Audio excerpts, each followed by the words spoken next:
എന്തെങ്കിലും ബുദ്ധിമുട്ടുകളോ വന്നാലും നമ്മൾ വിളിക്കുന്നത് അല്ലാഹു അക്ബർ എന്നാണ്. അല്ലാഹു അക്ബർ എന്ന് പറഞ്ഞാൽ God is great, Allah is great എന്നാണ് പറയുന്നത്. 5 നേരവും നമ്മൾ അല്ലാഹു അക്ബർ എന്ന് പറയുന്നതിലൂടെ നമ്മുടെ ബുദ്ധിമുട്ടുകളും പ്രയാസങ്ങളും മാറുകയില്ലേ? ഒന്ന് മനസ്സറിഞ്ഞ് ബാങ്ക് വിളിച്ചാൽ തീരാവുന്നതേ ഉള്ളൂ നമ്മുടെ ഈ ബുദ്ധിമുട്ടും പ്രയാസങ്ങളെല്ലാം. അല്ലാഹു അക്ബർ, അല്ലാഹു അക്ബർ, അല്ലാഹു അക്ബർ, അല്ലാഹു അക്ബർ.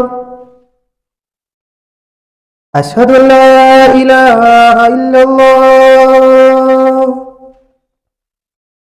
അശ്ഹദു അല്ലാ ഇലാഹ ഇല്ലല്ലാഹ്,